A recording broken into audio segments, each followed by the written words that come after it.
ओम श्री गणेशाय नमः।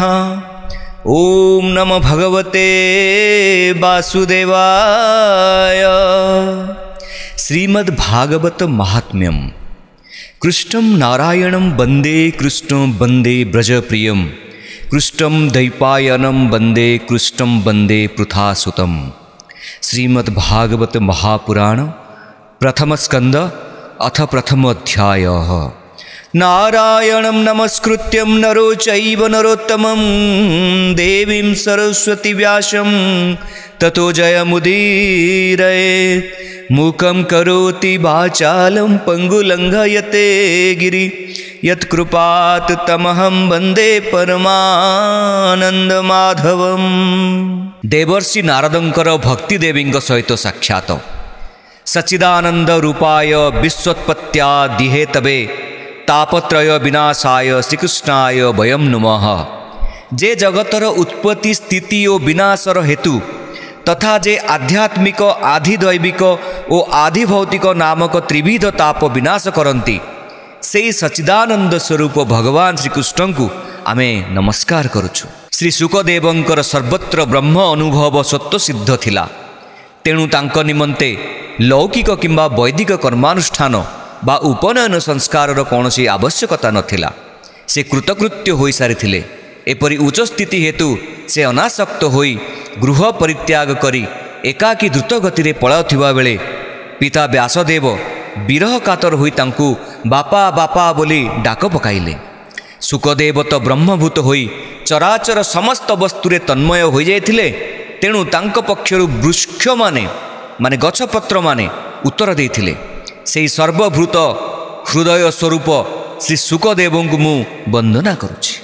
मुनिवर सौनक भगवत कथामृत आस्वादन करिवारे बड़ कुशल थिले।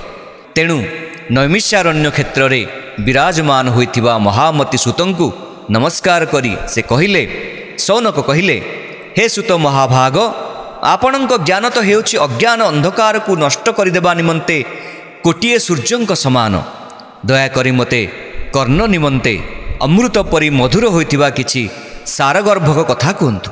महाभाग, भक्ति ज्ञान और वैराग्यरु जो महान विवेक मिले ताहा किपरि वृद्धि हुए एवं माया मोहर कबलरु वैष्णव माने किपरि मुक्त हुअन्ति। एई घोर कली काल रे तो जीव माने प्राय आसुरी स्वभाव होई गलेनी। विभिन्न क्लेश रे आक्रांत होई जाइथिबा एई जीव मानंकु विशुद्ध करिवार दैवी शक्ति संपन्न करिवार सर्वश्रेष्ठ उपाय कौन? हे सुत महाभाग, मते एपरि किछि शाश्वत साधना कहि दियंतु जहाँकि सर्वाधिक कल्याणकारी तथा पवित्रकारी साधना ठारू मध्य अधिक पवित्रकारी होइथिबो एवं भगवान श्रीकृष्ण को प्राप्त कराई देउथिबो। चिंतामणि तो केवल लौकिक सुख प्रदान करि पारे एवं कल्पवृक्ष तो अति बेसी हेले स्वर्गीय संपत्ति देई पारे, किंतु गुरुदेव प्रसन्न होइगले जोगी जनक पक्षर मध्य जहा दुर्लभ भगवानंकर से नित्य वैकुंठ धाम मध्य देई दियंती।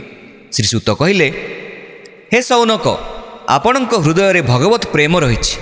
तेणु मु बहुत भावी चिंती आपणकु सकल सिद्धांतर सार कथा कहूछि। यह जन्म मृत्युर भय दूर कर दिए। जे उपाय रे भक्तिर प्रवाह वृद्धि पाए एवं भगवान श्रीकृष्ण प्रसन्न हुअन्ति मु आपणकु सही उपाय कहिदेबी। आपण सावधान होई शुणन्तु। कलिजुगरे कालरूपी सर्प कबल रे पड़ी जिबार जे भय रही थाए से भय को संपूर्ण रूपे नाश करदेवा निमंते श्री शुकदेव श्रीमद्भागवत शास्त्र प्रवचन करथिले। मन को शुद्ध करने निमित्त श्रीमद्भागवत शास्त्र श्रवण पठन ठारू श्रेष्ठतर होई अन्य कौनसी उपाय नाही। मनुष्यर जन्म जन्मांतरर पुण्य उदय हेले ही भागवत शास्त्र श्रवणर सुजोग मिलिथाए। श्री शुकदेव जेतेबेले राजा परीक्षित को भागवत कथा शुणाइबाकू सभारे विराजमान हेले सेतेबेले हातरे अमृत कलश धरी देवता माने सेठाकू चली आसीथिले। देवता माने तो सेमानंकर कार्य साधन करिबारे अत्यंत निपुण। तेणु एई क्षेत्र रे भी सबु देवता आसी श्री शुकदेव को नमस्कार करी कहिले, आपण एई अमृत ग्रहण करी आमकू भागवत कथामृत प्रदान करंतु। आम भितरे एपरी आदान प्रदान होईगले राजा परीक्षित स्वर्गर अमृत पान करी अमर होइजिबे एवं आम्भे माने श्रीमद् भागवत कथामृत पान करिबु। शुकदेव भाविले, काच केउठी और महामूल्य मणि केउठी? ठीक सेहीपरि अमृत केउठी और श्रीमद् भागवत कथामृत केउठी एपरि विचार करी श्री शुकदेव देवता मानकर प्रस्ताव को हसरे उड़ाई देथिले। देवता मानक ठारे भक्ति नाही जानी से सेमानंकु भागवत कथामृत देले नाही। एथिरु स्पष्ट होई जाए जे श्रीमद् भागवत कथामृत देवता मानक पक्षरे मध्य दुर्लभ। पूर्व काल श्रीमद् भागवत कथामृत श्रवण मात्र के राजा परीक्षितंकर मुक्ति हो जाइतिला। पूर्व काल श्रीमद् भागवत कथामृत श्रवण मात्र के राजा परीक्षितंकर मुक्ति हो जाइतिला। स्वयं ब्रह्मा मध्य अत्यंत आश्चर्य हो जाइतिले। यार कारण जानिबा निमंते से सत्य लोकरे बसी तराजु धरी सबु साधना तौल कले। तौल करी करी से देखिले जे सबु साधना ठारू श्रीमद् भागवत श्रवण पठनर महत्व ही बेसी। ताहा देखि सेठारे उपस्थित थिबा समस्त मुनि ऋषि विस्मित होइगले। शेषरे सेमाने एही निर्णय रे पहुँची गले जे कली जुगरे भागवत शास्त्र ही हेउची भगवत स्वरूप एवं भागवत श्रवण पठन ही तत्काल मोक्ष प्रदान करिथाए। एपरि भावरे सेमाने भागवतर महत्व स्वीकार कले। सेमाने जानिगले जे सप्ताह विधि रे श्रवण कले यह निश्चित रूपे भक्ति प्रदान करे। पूर्व काल रे दयालु सनकादि ऋषिगण देवर्षि नारदंकु यह कहिथिले।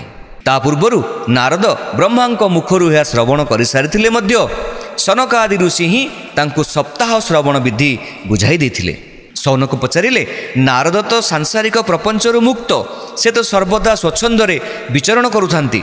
सनकादिंक सहित तांकर केउठी साक्षात हला एवं विधि विधान श्रवण करिबाकु तांकर प्रीतिबा किपरि हला।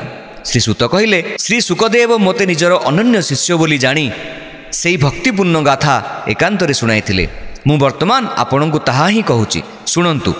दिनकर घटना सनकादि चारि महर्षि सत्संग निमंते विशालापुरी जहाँकि एबर बद्रिकाश्रम आसीथांती। सेठारे सेमानंकर नारदंक सहित साक्षात होइगला।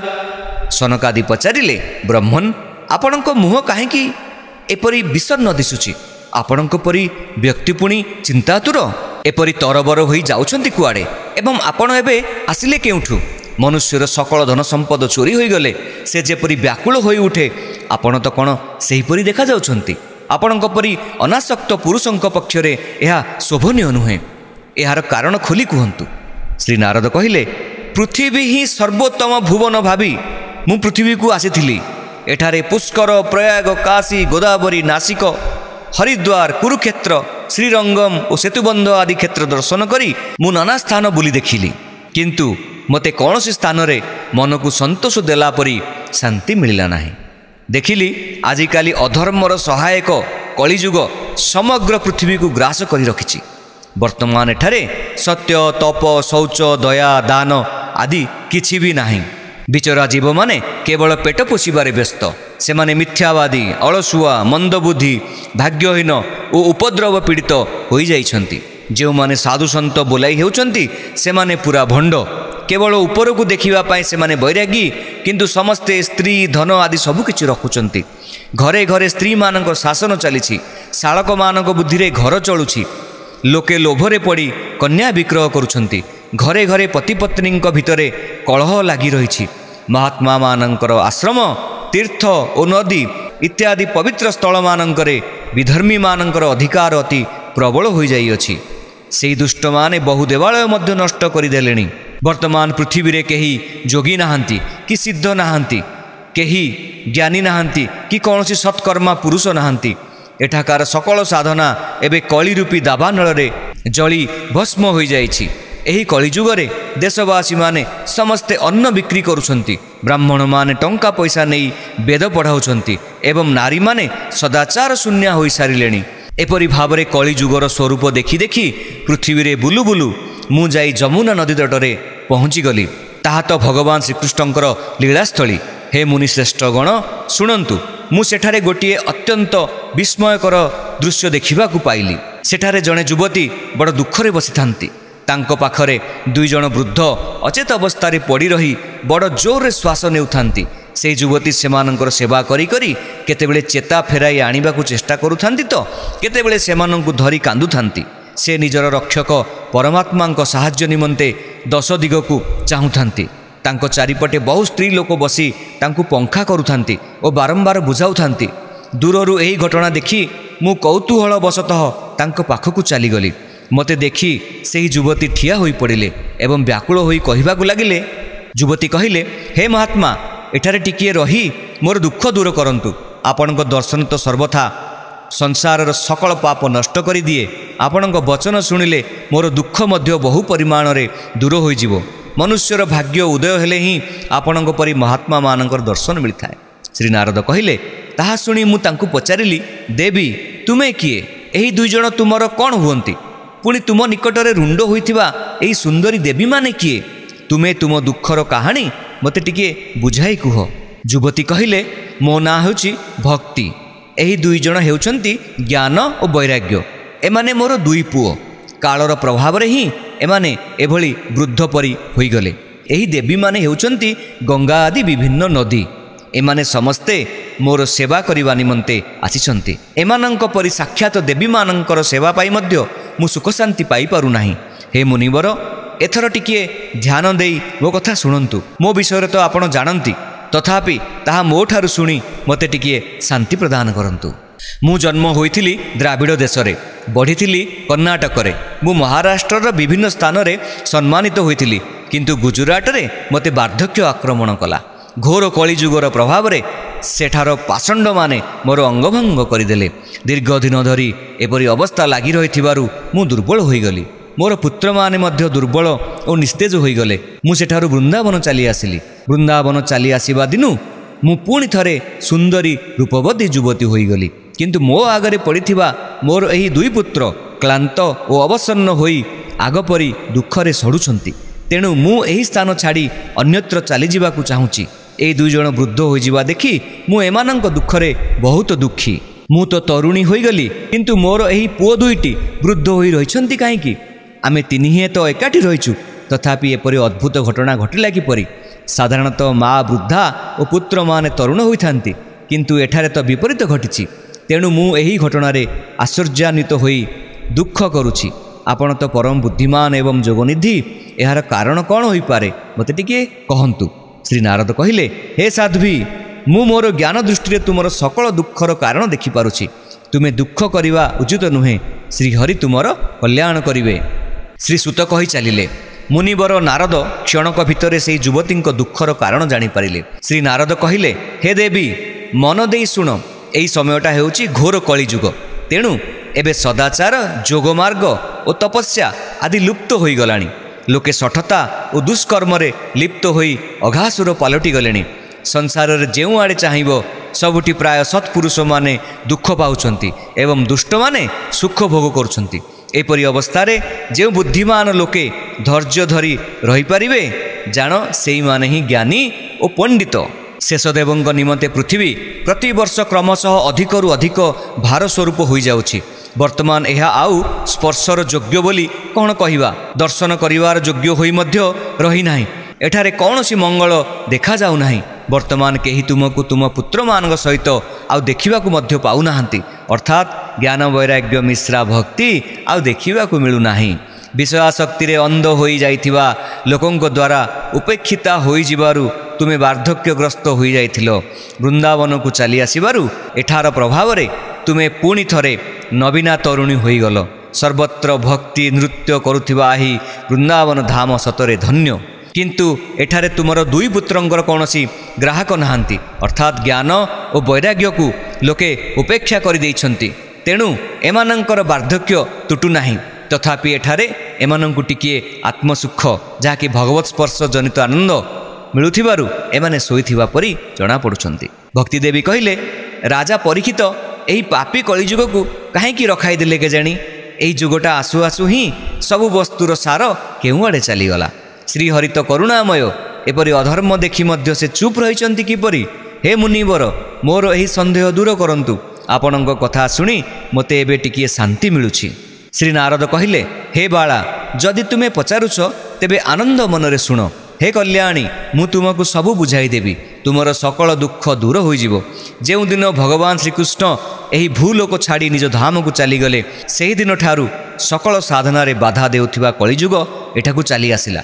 ଦିଗ୍ବିଜୟ ସମୟରେ ତା ଉପରେ ରାଜା ପରୀକ୍ଷିତଙ୍କ ଦୃଷ୍ଟି ପଡ଼ିଗଲା। ତେଣୁ ସେ ଦିନହୀନଙ୍କ ପରି ହୋଇ ତାଙ୍କର ଶରଣ ପଶିଲା। ରାଜା ପରୀକ୍ଷିତ ତ भ्रमर परि सार ग्रहण करती से स्थिर कले जे ताकू बद्ध करवा ठीक हेब नाही, कारण से जानिथिले जे तपस्या जोग और समाधि द्वारा मध्य जो फल मिल पारे नाही, कली जुगरे केवल श्री हरि कीर्तन रे ही सही फल पूर्ण रूपे मिल जाए। कली जुग सारहीन होइतिले मध्य एही गोटिए दृष्टि ताकू सारयुक्त देखि कली जुगरे उत्पन्न जीव मानकर सुख निमंते ही से ताकू बद्ध न करी रहिबाकू स्थान देले। वर्तमान लोक माने कुकर्म रे प्रवृत्त हेबारु सकल वस्तुर सार नष्ट होई गलानी एवं पृथ्वीर सकल पदार्थ सारहीन चषु परी होई गलानी। ब्राह्मण माने अन्न धनादि रे लोभासक्त होई घरे घरे जहाकू पारिले ताकू भागवत कथा सुनाइबाकू लागिले। तेणु भागवत कथार सार नष्ट होई गला। नाना प्रकार घोर कर्म करुथिबा नास्तिक और नारकी पुरुष माने मध्य तीर्थ मानकर रहिबाकू लागिबारु तीर्थ मानकर प्रभाव भी नष्ट होई गला। जे मानकर चित्त निरंतर काम क्रोध तथा अत्यंत लोभ और तृष्णारे व्याकुल सेमाने मध्य तपस्या करिवार ढंग धरिले, तेणु तपस्यार सार चलीगला। मन संयम न करिवारु तथा लोभ दंभ पाषांडपणर आश्रय नेबारु एवं शास्त्र अभ्यास न करिवारु ध्यान जोगर फल मध्य आउ मिलु नाही।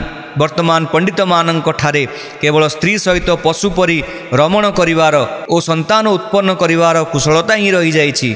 मुक्ति साधना से माने सर्वथा अकुशल होई गलेनी। संप्रदाय अनुसार मिलिथिबा विष्णु भक्ति मध्य कौनसी ठारे देखिबाकू मिलु नाही। संप्रदाय अनुसार कहा जाइछि एहिपरि भावरे सकल वस्तुर सार लुप्त होई जाइछि। ए सबु हेउछि एही जुगर प्रभाव, एथिरे काहारी दोष नाही। तेणु पुंडरीकाक्ष भगवान अति निकट रही मध्य एसबु सही जाउछंती। श्री सूत कही चलिले, हे सौनक, देवर्षि नारदंकर ही वचन शुणी भक्तिदेवी को बड़ आश्चर्य लगिला। तेणु से कौन कहले शुणंतु। भक्तिदेवी कहले, हे देवर्षि, आपण धन्य, मोर विशेष सौभाग्य थिबारु एठाकू आपणकर आगमन हैला। संसार रे संत जनकर दर्शन ही समस्त सिद्धिर कारण। आपणकर थरकर उपदेश पालन करी कयाधि कुमार प्रहलाद माया को जय करि पारिथिले एवं आपणक कृपारु ही ध्रुव पद पाइथिले। आपण हेउचंती सर्वमंगलमय एवं साक्षात ब्रह्मांकर पुत्र। मु आपणकु नमस्कार करुछि। इति श्री पद्म पुराणे उत्तरखंडे श्रीमद्भागवत महात्म्ये भक्ति नारद समागमो नाम प्रथमोऽध्यायः।